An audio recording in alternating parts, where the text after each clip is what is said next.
नमस्कार, चुनावी दंगल में आप सभी का स्वागत है। इस वक्त मैं भट्टाहाट में मौजूद हूं और ये कोचा धामन विधानसभा क्षेत्र में मौजूद हूं। लगातार ये तीसरा मेरा शो हो रहा है और आज यानी पहली बार कोचा धामन में फिर से मेरी एंट्री हो चुकी है। और चुनावी दंगल शो के दौरान मैं तमाम जनता से, तमाम लोगों से, युवाओं से, बुजुर्गों से मैं सवाल पूछती हूँ कि आपके विधानसभा क्षेत्र में क्या माहौल है, आपके विधानसभा क्षेत्र में आपके विधायक ने काम कैसा किया है, जो वादे किए गए थे 5 साल पहले 2020 में, क्या वादे पूरे हुए या नहीं हुए, क्या आपका विकास हुआ या नहीं हुआ। यहाँ के युवा, बुजुर्ग, महिलाएं पलायन क्यों कर रही, इस पर सवाल मैं लाजमी पूछती हूँ, हर बार पूछती हूँ कि यहाँ के युवा पलायन क्यों करें। बिहार में सरकार युवा अगर बनाते हैं, बुजुर्ग मतदाता यहाँ के बनाते हैं, यहाँ की आवाम सरकार बनाती है, विधायक चुनती है, तो इसका हक और अधिकार बनता है कि यहाँ पर अब रोजगार मिले, यहाँ पर कल कारखाने मिले, ताकि आवाम को फायदा हो, ये विदेश न जाए। मैं बार बार रिपीट करती हूँ,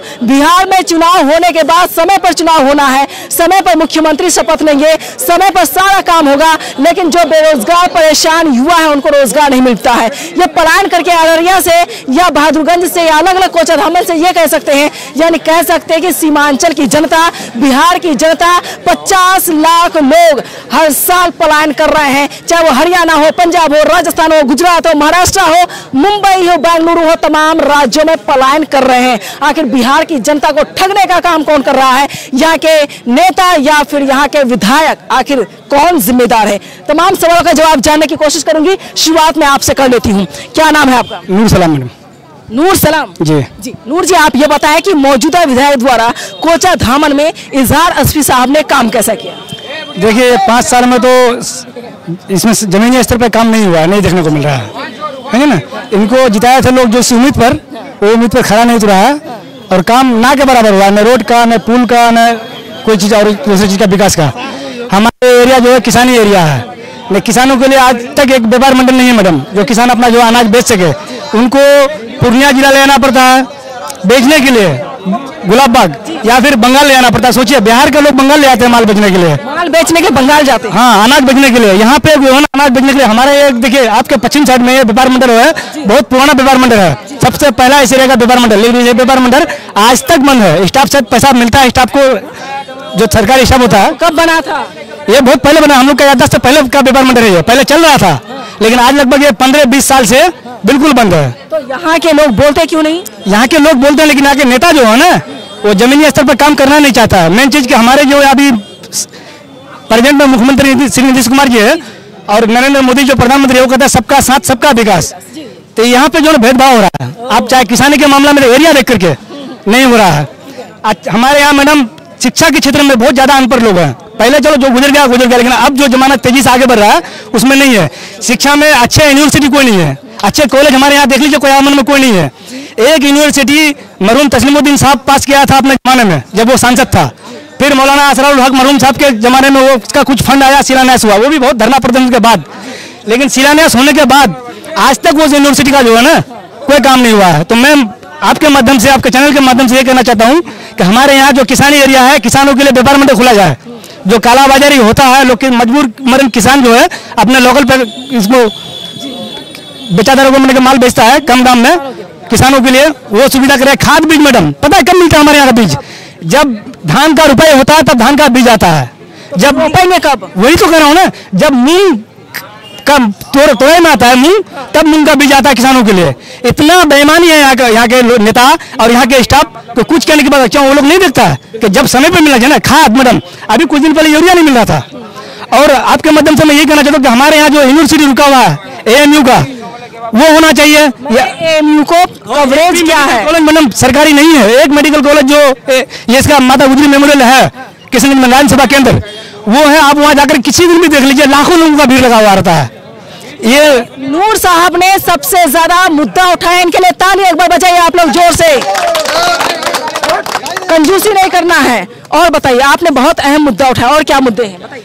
मुद्दे वही मैडम, जगह यहाँ का देखिए, यहाँ पे कुछ पढ़े लिखे लोग हैं, कुछ अनपढ़ लोग भी है। ज्यादातर लोग यहाँ का, आप किसी भी आंगन में चले आएंगे ना, उसका परिवार में कोई अगर मर जाता है तो पड़ोसी आके कंधा लगाता है, क्योंकि जवान जो है कोई नहीं रहता। मैं भी खुद नहीं रहता हूँ, मैं तो अभी कुछ दिन घर किसी काम से आया था। कहाँ रहते हैं? मैं लुधियाना रहता हूँ मैडम, ये उम्र हो गया फिर भी लुधियाना जाता हूँ। और ये मैं ही नहीं, हर घर में यहाँ पे जितने भी लोग हैं जवान है, उनसे भी पूछ लीजिए, बुढ़ा है उनका औलाद नहीं है। अगर वो कोई बेटा मर जाएगा आज ना, तो बमुश्किल उसका बेटा जो उसको आकर के कंधा दिखाया मिट्टी देगा। कैमरा पॉइंट कीजिएगा चारों तरफ। अब चेहरा सभी का दिखाए कि यहाँ पे कितने रोजगार पेशा है। जी, रोजगार बहुत जरूरी होना चाहिए, रोजगार, एजुकेशन, ठीक है ना। और वो जो किसानों का, जो किसान का कर था उसका बीज और खाद मतलब इतना महंगा है ना, बोरी में लिखा हुआ रहता है एसएसपी का कीमत 200 कुछ रुपए, यहाँ लेता है 400 कुछ रुपए। यूरिया की बात कर रहे हैं, यूरिया और उसमें जो दूसरा खाद भी मिलता है, एसएसपी, डीएपी, ये सब जो मिलता है, ठीक है ना, ये सब होना चाहिए। ये मुद्दा की बात है इमाम, ये मुद्दा की बात है, किसानों का मुद्दा है। बोलो। तो ये सब मुद्दा जो है ना बहुत जरूरी मुद्दा है और हर किसी के लिए मुद्दा है। ये नहीं कि एक कौम के लिए, एक जात के लिए, एक धर्म के लिए, किसानों के लिए मुद्दा है। किसानों के लिए मुद्दा है, जवानों के लिए रोजगार का मुद्दा है, और जो नया स्टूडेंट है, बच्चे हैं हमारे, उसके लिए एजुकेशन का मुद्दा है। ये तीनों मुद्दा हमारा जरूरी है। अहम मुद्दा आपने उठाया है। कैमरा को चारों तरफ से पैन करना, एक ही जगह नहीं रोकना कैमरा को। अब बताएं यहाँ पर कौन, चाचा आप आइए। आप नहीं बोलेंगे, अब कौन है बोलने वाले? आए, जो बोलना है बोलना, बोलिए, अभी बोलिए। नहीं बोलेंगे, बोलिए क्या वो बोलने के लिए तैयार है। चुनावी मुद्दा आप ये बताएं कि मौजूदा विधायक ने काम कैसा किया? कोई विधायक ने काम किया है। अभी हम 20 साल से हम पतंग छाप के पीछे हमारा विधायक जी मुखिया साहब या जफर असलम साहब, वो पीछे 20 साल से रहा। आज ठेकेदार बहुत अवगर कर रहा है। उसका जैसा नेता कोई नहीं, गरीब का सब किसी का साथ देता है, वो उसका जैसा कोई नेता नहीं है। और 4 भाग जाए तो 40 आएगा, ये हम खुले हम बोलते हैं। भट्टा 8 में चलने आपके मन से चलने बोलते हैं, भाग जाए 4 बजे भाग जाए तो 40 आएगा। विधायक जी इजहार असफी को आप लोगों ने 2020 में चुनाव में जिताया था, तो आप ये बताएं विकास कैसा हुआ? कोई विकास नहीं हुआ। वो जाकर के लानी के सामने गोद में बैठ गया, इसमें कोई हम लोग बेचते हुए चला गया वो। और बाकी खाद, यहाँ खाद नहीं आता है, हम लोग यहाँ खरीद के लेते हैं। 500-600 रुपये हम खरीद के लेते हैं। और ये क्या खाद का यूरिया का बड़ा दाम है, यूरिया का दाम है 600 और ये 1800 का डीएपी, ये जो हम लोग खरीद के लेते हैं। लेकिन सरकार की तरफ से कुछ नहीं आया है। ये अपना लाता है, अपना खरीद से अपना लेके आता है, अपना वो हम लोग खरीद के लेते हैं 1800-600 बस हम देते हैं। और क्या मुद्दा होगा चुनावी, ये बताते चले। तो ये है कि सरकार अच्छा बनना चाहिए। और जो अभी जो है पतंग साहब का ज़्यादा चर्चा हो रहा है, ठीक है, हर जगह पतंग साहब को मतलब जो है हम लोग कोशिश कर रहे हैं निकालने के लिए। हर आदमी यही सोचता है तो सरकार बदला जाए, सब आदमी यही सोचता है। कोचा धामन के विधायक ने क्या विकास किया? 5 नाम आप बताएंगे। कोई काम नहीं किया, नहीं कोई काम नहीं किया। क्यों? वो जो है इस पार्टी में रहता जब तो काम करता, जब इस पार्टी में है नहीं तो काम कहाँ से किया? कोई काम नहीं किया वो, नहीं। इस बार क्या करेंगे आप लोग? इस बार जो भी पतंग साहब में आएगा उसको हम जिताएंगे। चले, मुख्य मुद्दा क्या है चुनाव को लेकर? मुद्दा हम मतलब कोया दमन प्रखंड हैं, हम लोग का वहाँ मतलब रोड घाट का कोई सुविधा नहीं है, ठीक है। बस हो गया, बस हो गया, इतनी छोटी बात। बोले, क्या बोलेंगे आज? मैं कहना ये चाह रहा हूँ कि हमारे मौजूदा विधायक जी इजहार असफी साहब विकास के लिए अपने पार्टी को छोड़ के दूसरे पार्टी में गए थे, मगर जर्रा बराबर भी विकास नहीं हुआ। जिस तरीके से हमारे सदर बैरिस्टर ये अख्तर इमाम साहब, उन्होंने अपने 4 साल या 5 साल के जो काम किया, उसने अपना नतीजा बताया कि मैंने इतना काम किया। और काम ही की वजह से, काम ही करने की वजह से हमारे विधायक जी एमआईएम को छोड़कर दूसरे में गए थे, मगर उसके बावजूद भी कुछ नहीं हुआ। तो इंशाल्लाह इस बार तब्दीली आएगी इंशाल्लाह। और हमारे दावेदार हैं हमारे मुखिया जफर असलम साहब, इंशाल्लाह अच्छे वोट में कामयाब होंगे इंशाल्लाह। चले आइए, और क्या चुनावी मुद्दा, क्या मुख्य मुद्दा है? आराम से भैया, अरे लड़ो नहीं भाई मेरे, लड़ना नहीं है, आराम से लड़िए नहीं, वैसे गर्मी बहुत ज्यादा, लड़िए नहीं आप लोग। बोलिए चुनावी मुद्दा, और कौन बोलेगा? हाथ उठाइए जल्दी बाबू साइड। क्या दिक्कत है? अस्पताल है यहाँ नहीं है, एक छोटी सी अस्पताल है यहाँ पे, जो इस कोचा धामन एरिया का ही सिर्फ नहीं, इसमें अररिया का भी कुछ आदमी आता है, पूर्णिया का भी कुछ आदमी आता है, ठीक है ना। और पूरे एरिया का मिला करके एक स्वास्थ्य केंद्र है, जो जहाँ पे न कोई इमरजेंसी ओपीडी है, न ऑपरेशन का कोई सिस्टम है, कुछ भी नहीं है यहाँ पे। सिर्फ जो है वो झाड़-फूक वाला डॉक्टर रहता है ना। इसलिए मैं ये 3 बात बता रहा हूँ, शिक्षा, स्वास्थ्य और रोजगार, ये तीनों चीज होना चाहिए। आराम से भाई, आराम, सबको मिलेगा। बोलिए, क्या बोले दीजिए। देखिए हम जो सुनिए, ये लोग हल्ला करता है, उसको सुनिए। देखिए हम लोग जो है भैया लगी मार मत करे, अपना आराम से बैठे रहे। देखिए भाई, हम लोग जो है 20 साल से हम पतंग छाप के पीछे हैं, और इधर हमारा जफर असलम साहब, हम लोग कहने का पूरा बदम जान लगा दिए, वो खड़ा किए हैं और वो जीतेगा इंशाल्लाह, भारी वोट जीतेगा। लेकिन यहाँ एक बात है, लेकिन मोदी तो सबको बेच के चला गया, लेकिन मोदी को झोला चेक करके तो विदा करेंगे, क्या लेके भाग रहा है। हाँ आ गया है ये माइक मैं सबको दूंगी, बस आराम से रहिएगा। मुखिया जफर असलम को टिकट मिलेगा, कन्फर्म है, ठीक है। और सब हम लोग हैं, हिंदू मुस्लिम जो है सब लोग हम लोग एकजुट है, ठीक है। पतंग कोई मैं मेरे चैनल पे हिंदू मुस्लिम नहीं बोलना है, मतदाता बोलना है, ठीक है, ठीक है। और जो यार एसपी को जो जिताए हम लोग जिताए, तो वो मैंने भाग करके दूसरा जगह चला गया, इसलिए हम लोग नया विधायक चुने हैं, ठीक है, जफर असलम मुखिया को, और उसको टिकट मिलता है, कन्फर्म है। अब 5 साल के बाद जनता मालिक होती है, अब आप तय करेंगे कि किसको विधायक बनाएंगे। चले बोलिए। नहीं, सही बात है, किसी को भी विधायक बनाना है, जिसको भी बनाना हो अच्छा देख करके बनाना है। हाँ अब आप बोले तो शांत रहिए, सबको मौका मिलेगा।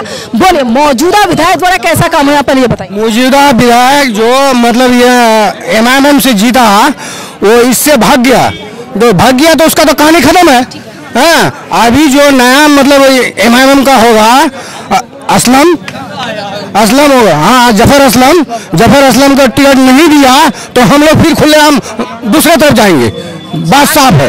आंधी आ जाएगा कोचा धामन में, अगर जफर असलम को टिकट नहीं दिया तो कोचा धामन में आंधी आ जाएगा। मुख्य मुद्दा बता दीजिए, क्या मुख्य मुद्दा है? मुख्य मुद्दा कुछ नहीं है, जो भी है पढ़ाई और शिक्षा के लिए है। बोलिए, आप भी बोलिए, आइए वीडियो बना रहे थे, कोचा धामन में विकास के लिए क्या 5 काम होना चाहिए? शिक्षा, ब्लॉक में धंधली चल रहा है, हर चीज में ब्लॉक में। शिक्षा, स्वास्थ्य, उसके बाद ये जो भ्रष्टाचार है उसको समाप्त करना है। और ये हमारे जफर असलम साहब से अगर एमआईएम उस पर भरोसा जताती है तो बखूबी निभाएंगे वो, क्योंकि वो 15 साल मुखिया रहे तो वो अच्छे से चला है। सुनिए 99 में 200% ये लोग फ्रॉड वाला झूठा वाला बात बोल रहा है। हाँ, नहीं आपको सुनिए, आपको गलत साबित करने के लिए कुछ भी कर सकता है, क्योंकि सुनिए यहाँ पे 3 टीम काम कर रहा है, एक आरएसएस का, ठीक है, और दूसरा आरजेडी का, तीसरा जेडीयू का, ठीक है, और यहाँ पे और एक मतलब 2-3 टीम है। अब देखेंगे एक एमआईएम का है जो अपना है, पर्सनली वो है, और 100% वो लेके जाएंगे हम लोग, ठीक है। अगर टिकट नहीं मिला जफर असलम साहब को तो हम लोग यहाँ पे ना आंदोलन शुरू कर देंगे, क्या पूरा पब्लिक रोड में उतरेंगे, माँ बहन सब उतरेंगे रोड में, ठीक है। और उसके बाद रहा बात इसका जेडीयू का, ठीक है, कुछ है यहाँ पे दलाल लोग गाली देना, ये सब अपने पार्टी से। वो सुनिए वो भोसड़ी वालों को हम कहें, गाली नहीं बोला मैं माइक पर, गाली नहीं बोला, गाली मौका नहीं देंगे मेरे चैनल पर। एक मिनट सुनिए, मैं अपने चैनल पर हिंदू मुसलमान और गाली देने नहीं देती। कैमरा पैन कीजिए, बाहर जाइए, सबको आप लोग आराम कीजिए। बोलिए चंद्र भाई, अब ये बताएं मौजूदा विधायक ने काम कैसे किया? मौजूदा विधायक का तो काम हुआ नहीं है, जो लालच में गया वो 17 महीना रहा, 17 महीना वो सरकार में रहा, एक भी काम नहीं हुआ। अब ये जो बोल रहे हैं सरकार की बात, सरकार जो है हमारे यहाँ 20 साल से है, एनडीए की सरकार 20 साल से है, कभी इधर से उधर, कभी इधर से उधर। हम लोग का मोदी जी जो है प्रधानमंत्री देश के, वो आते हैं बिहार में हवा फैला करके, हिंदू मुस्लिम करके वोट लेके वो अपना फैक्ट्री खोलता है गुजरात में जाके। बिहार में हम लोग का एक भी फैक्ट्री खुला हुआ नहीं है, और यहाँ बेरोजगारी ज़्यादा है, और शिक्षा में भी कभी एक भी कॉलेज यहाँ नहीं है। इसका वजह से हम लोग जो है इस बार हम लोग वोट करेंगे पदम छाप को। और अवैसी साहब जो है हमारे यहाँ जितना भी कानून होता है, नोटबंदी हुआ, 3 तलाक हुआ, उसके बाद ये क्या काला धन वाला बिल, किसान बिल, जो भी बिल लेके आया सब में ये काम किया है। आवाज उठाने का काम ओबीसी साहब की है। हम लोग के अधिकार की बात करते हैं, कर रहे हैं, हिंदू मुस्लिम का भी बात करते हैं, अति पिछड़ा वर्ग के लोगों का भी बात कर दिया, नहीं खाली मुस्लिम का ही बात करते हैं, पूरे समाज का, सभ्य समाज की बात करते हैं। और ये जो मुद्दे इसका बारे में बोल रहे हैं, सरकार का बारे में, सरकार जो भी बनेगा काम तो उसको करना ही है। अब कह रहे हैं कि ओवैसी को, एक मिनट सुनिए, अब कह रहे हैं कि ओवैसी को गठबंधन आरजेडी वालों ने नहीं लिया है तो हम उसको मुख्यमंत्री बनने का मौका नहीं देंगे। बिना देखिए बिना अवैसी का सरकार तो फिर तेजस्वी यादव का किसी जन्म में नहीं बनेगा। ये पक्का हो चुका है एकदम ये पक्का दावे के साथ। दावे के साथ ज्यादा से ज्यादा जो भविष्यवाणी होती है, जो आप आंकड़े लगा रहे हैं, अंदाजा लगा रहे हैं, वो सच साबित होती है। जी जी, इसलिए मैंने बोला क्योंकि मतलब 4 गया है, 24 आएंगे, हो सकता है 40 भी आ सकते हैं। पूरा बिहार में लड़ेगा ढंग से। कौन बोलना चाहती है? चाचा आइए। देखिए एक बात समझे, ये सीमा अंचल के अंदर में जितनी भी बेदारी है और खुददारी है, ये सरकार, बिहार सरकार और भारत सरकार की लापरवाही की वजह से। रीढ़ की हड्डी अवाम है, अवाम ही से सरकार बनी है। उस अवाम के साथ ये सरकार क्या कर रही है ऊपर से नीचे तक, राज्य सरकार और सेंट्रल सरकार इनकी। सबसे पहले ये इलाका पिछड़ा क्यों है? आज से 400 साल पहले सीवान छपरा में एजुकेशन टॉप का है। किशनगंज में ये 30 किलो में 1 कॉलेज, हाजीपुर में जो 3 किलोमीटर में 9 कॉलेज। ये किसकी कमी है? बिहार सरकार की, भारत सरकार की। ना एजुकेशन है, ना कम्युनिकेशन है, ना ऑर्गेनाइजेशन है, डेवलपमेंट, लेन, केमिकल, सारा चीज बिहार में है ही नहीं। ये सदन में कमी है। ये सदन में कौन बताएगा? जिसे आप चुनते हैं विधायक बताएगा जाकर। वही बताएगा ना। तो अब कहने की बात यह है कि हम लोग बेदार हो चुके हैं और हम लोग को बेदारी से रीढ़ की हड्डी होती है अवाम। दूसरा एजुकेशन, तीसरा फौज, आपको जो है ना आर्मी, यही इस देश को थाम के रखेगा, वो नहीं तो कोई थामने वाला नहीं है। इनके साथ न्याय हो रहा है, अन्याय अन्याय क्यों कर रहे हैं गवर्नमेंट, सेंट्रल गवर्नमेंट से लेकर स्टेट गवर्नमेंट तक? कितना लापरवाही है। जितने भी सारे डिपार्टमेंट खुले हुए हैं, सारा डिपार्टमेंट जो है रिश्वत और इसका खजाना क्यों खोल दिए? इसको किसको चाहिए? सीएम को, पीएम को, प्राइम मिनिस्टर एंड जो है मुख्यमंत्री, इन लोगों को चाहिए। ये लोग क्या करता है? वहां से लेके जो जिला से लेके प्राइम मिनिस्टर से लेके जिला, जिला से लेके ब्लॉक तक, ये क्या हो रही है? इनके यहाँ लगाम नहीं है, लगाम तो उसके पास है ना। अब वो शो में चाचा, मेरे शो में बोला गया रिश्वतखोरी बहुत ज्यादा, और जमीन का कागज जो लेकर आप केवाला कहते हैं 10-10 हजार पे मांग रहा है उसमें। और एक बात, अब तक यहाँ जो है ना खाद, बीज, पानी किसानों की फला बेबूदी के लिए कुछ उपलब्ध नहीं है। क्यों नहीं है? अब पंजाब को देखे, हरियाणा को देखे, तमिलनाडु को देखे, आंध्रा को देखे, बंगाल को देखे, वहाँ सारा अरेंजमेंट, और बिहार में कुछ नहीं। बिहार के लोग एक्सपोर्ट इंपोर्ट क्यों होते हैं? गरीबी की वजह से। ना एजुकेशन, ना कम्युनिकेशन। बुलेट ट्रेन दी गई है और सीमांचल ट्रेन है। बुलेट ट्रेन, एजुकेशन नहीं, कम्युनिकेशन नहीं, एग्रीकल्चर नहीं है, उसके बाद लेन नहीं, केमिकल नहीं। एक दवाई की जरूरत होती है, अदर स्टेट से आती है। आपके यहाँ क्या है? बालू, लालू, आलू, क्या है? ये स्टेट 100 साल तक आगे बढ़ेगी? और स्टेट आगे बढ़ गया क्यों? वहाँ के education, communication, agriculture, electricity. Bihar की जनता, सीमांचल की जनता चाहती है कि गुजरात मॉडल होना चाहिए। जितना गुजरात डेवलप हो रहा है, बिहार और सीमांचल क्यों नहीं हो रहा है? क्यों नहीं हो रहा है? इसका किसका तो ये है? अवाम का तो नहीं है। अवाम ने उसको बना के भेज दिया। अवाम वहाँ बात रखती है, जो वहाँ पार्लियामेंट में जाता है वो बात रखता है, लेकिन सरकार सुनती नहीं है। बहरा हो चुकी है, आंधी हो चुकी है। तो उस सरकार को क्या करना चाहिए? वो रीढ़ की हड्डी को कौन तोड़ेगा? कोचा धामन में विकास के लिए किस चीज की जरूरत है? 5 नाम आप बताइए। आपको जो है education, communication, agriculture, electricity, organisation, development, lane, chemical. ये जरूरत है विकास के लिए। विकास के लिए नहीं तो क्या विनाश के लिए है? चले, तो अब तक क्यों नहीं हुआ ये बताइए। क्यों नहीं हुआ? ये किसकी लापरवाही है? हम लोग अपना पावर दे के भेज दिए अपने एमएलए एमपी को, वो जाके ना उठाता है असेंबली, ना पार्लियामेंट में। आज पंजाब क्यों है मॉडल में? केरला क्यों है? वहाँ का एजुकेशन, हमारे यहाँ का एजुकेशन क्या है? चाहे आप बाहर जाएंगे तो दो ही कहेगा, पोरमैन या थिकमैन। ये कमात है, लाइए कमा के वहां से खाइए, फिर जाना पड़ेगा। वो लोग नहीं आएगा हमारे स्टेट में। इतने लोग जो यहाँ पर खड़े, मुझे लगता है ज्यादातर लोग दिल्ली, मुंबई, पंजाब, हरियाणा, राजस्थान, गुजरात जाते होंगे पलायन करके, यहाँ पर वोट करते हैं। सरकार बिहार की बनती है, तो हमारे पास क्यों नहीं फैक्ट्री है 2-4?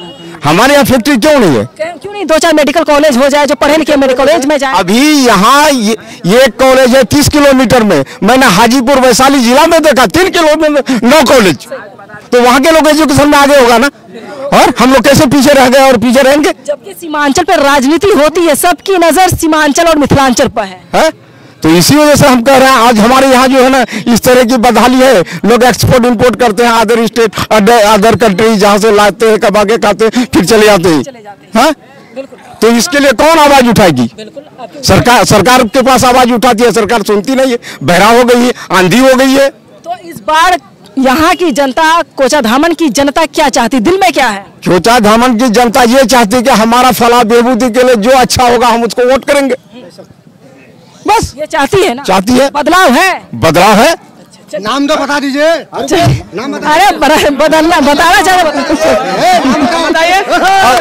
असदुद्दीन अवैसी बैरिस्टर जी है, इम्तियाज जलील, उसके बाद सलमान खुर्शीद और एक कोई है उसका नाम नहीं आ रहा, 4।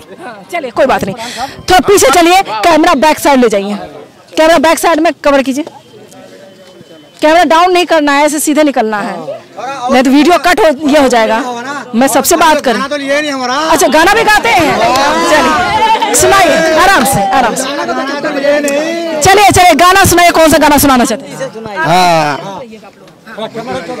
चलो रे भैया मिलके पतंग राम, हे चाचा जी चलो हे भैया पतंग राम, गठबंधन पेट लाओ धुकुर करो जे, चलो रे भैया मिलके पतंग राम। जय असलम, जय जिंदाबाद, जय हिंदुस्तान, जय भारत। गाना पूरा हो गया आपका? चलो बजाइए इनके लिए, तो बजा दीजिए इनके लिए, बहुत अच्छा। और आइए मुख्य मुद्दा, आइए आप लोग भी आइए, आइए सामने आइए, आप लोग के लिए मैं आई हूँ। नहीं बोलेंगे, वोट नहीं करते हैं आप, चले वोट नहीं करते, पीछे बैक साइड से कवरेज करो पूरा पूरा करो। चलो और कौन है जो बोलना चाहते हैं? वाइंड अप करूंगी मैं, जो बोलना चाहते हैं बोलिए, वाइंड अप होना है, बोलिए क्या दिक्कत है? जी बोलते पूछिए आप।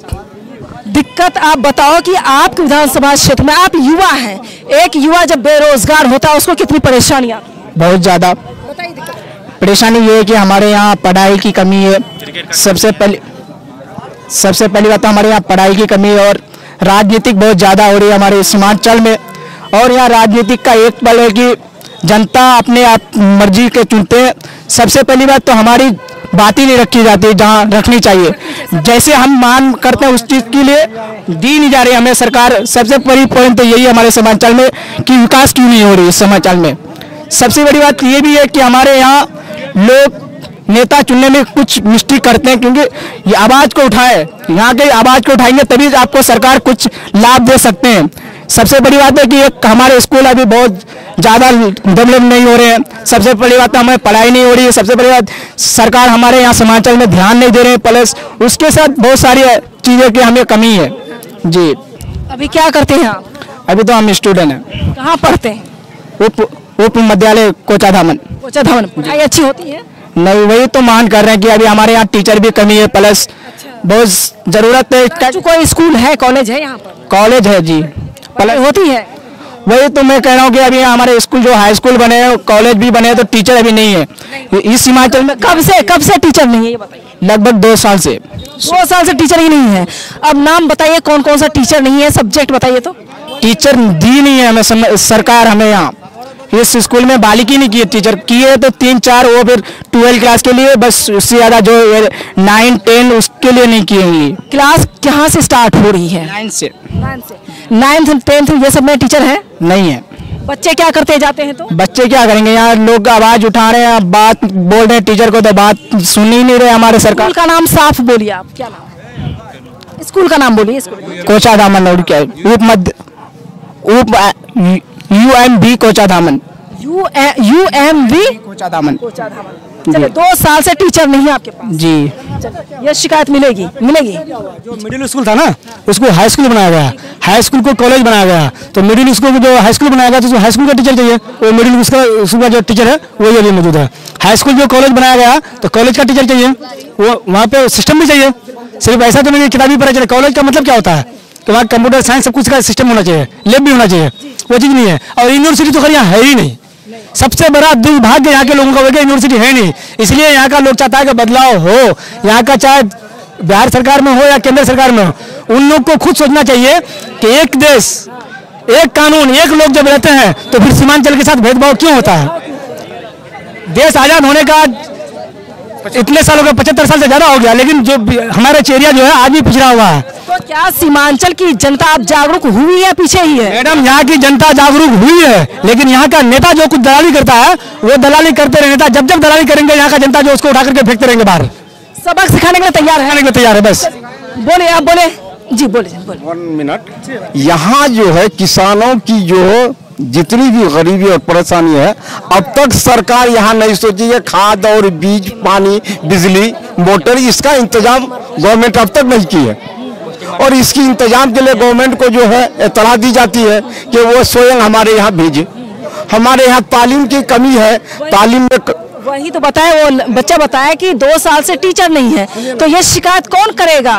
2 साल से टीचर नहीं है, और उस कॉलेज स्कूल को जब दे दी गई तो कौन पढ़ाएगा?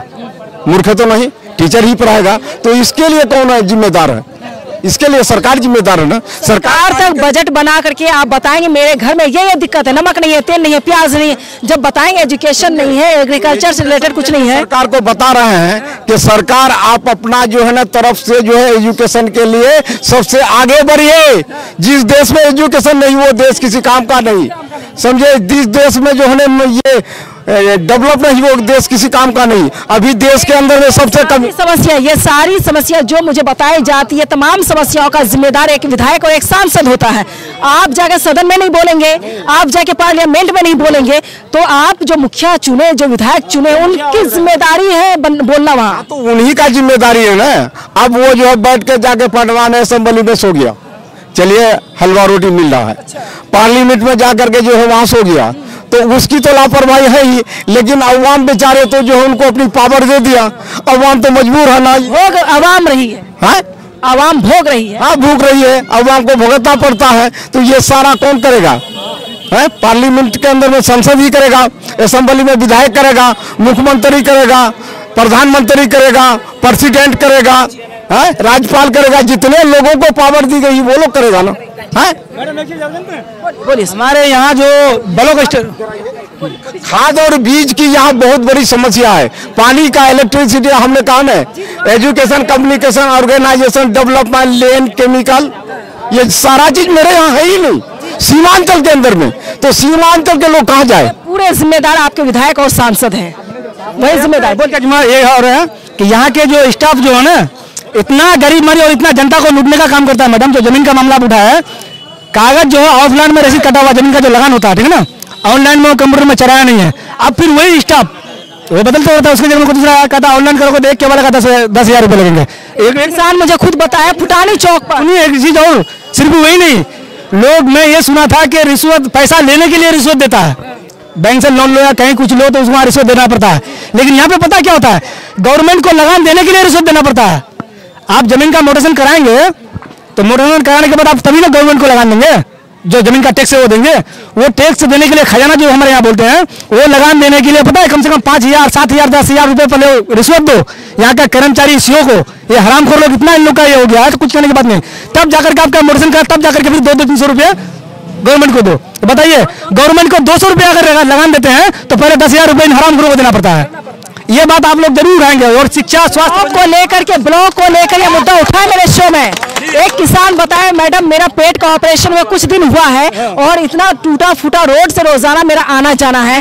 जब भी जाते तो आज ये नहीं है, वो स्टाफ नहीं है, वो कर्मचारी नहीं है, और 10-10 हजार रुपए के वाला बोला मेरे पास 17 के वाला। आप बताइए 10-10 हजार, 70,000 कहाँ से लेंगे? 1,70,000 रुपये। बताइए, किसान को तो ऐसे ही मर रहा हो, उसको कुछ बचता नहीं है। बीवी बेचा, हर साल किसान जमीन बेचता है। मैडम, क्यों बेचता है? एक इंडस्ट्री वाला जमीन खरीदता है और किसान जमीन बेचता है। इसका कारण क्या है कि किसान को कुछ नहीं बेचता है। बीवी बच्चा सब मिलकर के खेतों में काम करते हैं, तमतमाती धूप में हो या कपकपाती ठंड में हो या फिर झमाझम बारिश में हो, लेकिन फिर भी किसान भूखा रहता है। और ये हरामखोर लोग, जो सरकारी स्टाफ होता है या फिर हमारे विधायक हो, सांसद हो या जो भी कर्मचारी हो, वो तो ऐसा जिंदगी जीता है। किसान का पैसा, किसान का टैक्स, किसान को क्या नहीं देना पड़ता। रोड टैक्स अलग है, सेल्स से अलग से, स्वास्थ्य टैक्स अलग है, जमीन का टैक्स अलग है, सबका टैक्स जोड़ के देते हैं, लेकिन किसान को कुछ नहीं मिलता है। न टाइम पे बीज मिलता है, न खाद मिलता है, पानी और बिजली का अगर सुविधा है ही नहीं यहाँ। आप लोग क्यों नहीं रोड जाम, चक्का जाम करते, क्यों नहीं विरोध प्रदर्शन करते हैं? सीमांचल की जनता आवाम जो है वो रोड जाम, चक्का जाम और विरोध प्रदर्शन नहीं कर पाती, मैंने देखा 2 साल से। हमारे यहाँ का लोग बहुत सीधा साधा, ठीक है ना, ये सब लफड़ा से जो है बहुत दूर भागता है, क्योंकि अधिकार पर नहीं लड़ेंगे तो फिर कैसे काम होगा? का जो मुख्य नेता जो है, जिसको रहबर चुनते हैं, चाहे विधायक हो या सांसद हो या जो भी क्षेत्रीय नेता जो होता है, वो ये काम करता नहीं है। अब पता नहीं वो ऊपर से उनको कुछ खाने को मिलता है या फिर उनका भी कमीशन बंधा रहता है, समझे ना, इसलिए वो ये काम करता नहीं है। वो तो रहबर चाहिए ना, रोड जाम करने के लिए या हड़ताल करने के लिए, कुछ भी करने के लिए, वो नहीं करता है। अब यहीं पे समाप्त करते हैं। कौन बोलना चाहे? बैटरी डाउन हो रही है, जल्दी बोल लीजिएगा, बताइए क्या बोलना चाहते हैं? जी, हम लोग बिहार के हैं, हम लोग बिहार में ही काम करना चाहते हैं। बिहार में काम करना, दिल्ली, पंजाब, हर जगह से भगाया जाता है। हम बिहारी है, बिहार में काम करेंगे। कभी भाषा के नाम पर, कभी राज्य के नाम पर। जी जी जी, हम लोग को कभी कहीं भी जाए हम लोग को भगाया जाता है। कहाँ रहते हैं अभी आप? हम अभी आउट ऑफ कंट्री रहते हैं, सऊदी रहते हैं। सऊदी अरब में रहते हैं। जी। क्या नाम है आपका? मोहम्मद अवैस। अभी तक 3-4 लड़के मिले हैं मुझे, सब सऊदी में रहने वाले। चलिए, क्योंकि अब बैटरी डाउन हो गई, लगातार मैं शो कर रही हूँ। तो भट्टा हाट में इस वक्त मैं भट्टा हाट में मौजूद हूँ, कोचा धामन विधानसभा क्षेत्र में हूँ। आपका बैटरी डाउन हो गया यहाँ आकर के? भाई चार्ज शो हो गया है, बैटरी है ना। कोचा धामन में जितने भी कर्मचारी, सरकारी कर्मचारी हैं, सबका बैटरी फुल हो जाता है यहाँ कोचा धामन, क्योंकि मोहब्बत का खजाना है यहाँ लूटने के लिए सब कोई आता है, बोरा भर भर के लेके जाता है। गवर्नमेंट से ये लोग जो है ना, गवर्नमेंट से मांग करता है कि हम लोग की ट्रांसफर अगर हो तो कोचा धामन में ही दीजिए सर। हाँ, क्योंकि लूटने का खजाना ये पर, क्योंकि अंग्रेजों ने पहले बोला था, हम लोग सुने थे, अंग्रेजों ने बोला था कि हिंदुस्तान एक सोने की चिड़िया है, उसी तरह से हिंदुस्तान में किशनगंज डिस्ट्रिक्ट एक सोने की चिड़िया है। हाँ, और इसी को लूटने के लिए सब कोई आता है यहाँ, सब आते हैं। चलिए एक बार बजा दीजिए आप लोग ताली। अब मैं शो वाइंड अप कर रही हूँ, यानी बंद कर रही हूँ। इस वक्त मैं कोचा धामन विधानसभा क्षेत्र में हूँ। अब तक मुझे लगता है 4 शो मैं कर चुकी हूँ। सुबह से ही मैं शो कर रही हूँ, हालांकि अभी तक मैंने खाना तक नहीं खाया, मेरी टीम भी खाना अब तक नहीं खाई है, और लगातार मैं शो करती जा रही हूँ, ये जानने के लिए कि कोचा धामन के दिल में क्या है, कोचा धामन की जनता परेशान और बेबस क्यों है, और सऊदी अरब क्यों जाते हैं, यहाँ के लड़के, युवा, बुजुर्ग अलग अलग राज्यों में काम करने के लिए क्यों जाते हैं। सऊदी अरब से एक लड़का आया, उसने कहा कि मैडम हम लोग विदेश में काम नहीं करना चाहते हैं, हम लोग अपने राज्य में काम करना चाहते हैं, लेकिन सरकार काम दे और हमारे लिए हमारी तमाम परेशानियों को लेकर के विधायक अपनी बात को रखे। कोचा धामन में स्कूल है जिसमें 2 साल से टीचर नहीं है, कहीं अस्पताल नहीं है, रिश्वतखोरी चरम पर है, तो किसान भी बेबस और परेशान है, और लोगों का मूड है इस बार कि इस बार परिवर्तन होना तय हो चुका है। लेकिन जनता जो है 5 साल के बाद एक मालिक के तौर पर तैयार होती है, और जनता सवाल पूछती है उन लोगों से जो वोट मांगने के लिए आपके पास आएंगे, और जवाब देने के लिए तमाम आवाम जो जनता है, जो मतदाता है, वो जवाब देने के लिए तैयार रहती है कि विधायक साहब 5 साल में आपने अपना विकास किया तो हमारा क्या विकास किया। यह सवाल बनता है, इसलिए जनता को चाहिए, जनता का विकास होना जरूरी है, कोचा धामन का विकास होना जरूरी है। जैसे आप अपना विकास करते हैं, कोचा धामन की जनता के लिए विकास होना चाहिए, रोजगार चाहिए, स्वास्थ्य चाहिए, शुद्ध पानी चाहिए, अच्छा भोजन चाहिए, अच्छी लाइफ स्टाइल चाहिए। इन तमाम चीजों के लिए ये लोग कहीं ना कहीं बेबस है, विवश है और परेशान है, और बदलाव की लहर लगातार देखी जा रही है। और चुनावी दंगल शो के बारे में बोला जाता है कि आप लोगों को बुलाते हैं, यहाँ पर कम से कम सैकड़ों लोग थे, अब तो छट गए, कुछ लोग यहाँ से छट चुके हैं, लेकिन यहाँ कोई नहीं बताएगा कि मैंने किसी को बताया है, किसी मैंने बुलाया नहीं है। जनता अपनी बात रखने के लिए चुनावी दंगल शो में आती है, और मेरी खबर का असर 2 महीने, 1.5 महीने, 3 महीने के अंदर इस कदर पड़ता है कि वो काम होता है, चाहे वो मदरसा झिझिया हो, या ठाकुरगंज का मेची पुल हो, या फिर मधुबनी का 20 साल पुराना खंडहर में तब्दील, तालाब में तब्दील स्टेडियम हो। उन तमाम खबरों को न्यूज़1 की टीम ने कवर किया है, और सभी जगह काम शुरू हो चुका है। ये हमारे लिए गर्व की बात है कि मैं 2 साल पहले सीमांचल की धरती पर मैंने कदम रखा, और बिहार मैंने कदम रखा है, और जहां भी मैंने काम किया है वहां मुझे कामयाबी मिली है, और हमारी टीम के लिए शुक्रिया अदा करते हैं। हमने बेहतर काम दिया है, जनता की तमाम समस्याओं को मैं सुनती हूँ, और लोगों से जुड़ी होती हूँ, उनसे जो भी समस्या होती है उसको कहीं ना कहीं सुनने का काम किया जाता है, उस पर कार्रवाई भी होती है, काम भी पूरा होता है, और पूरी तरीके से हम लोग इसी तरह लगे रहेंगे, और चुनाव तक चुनावी दंगल शो लगा रहेगा।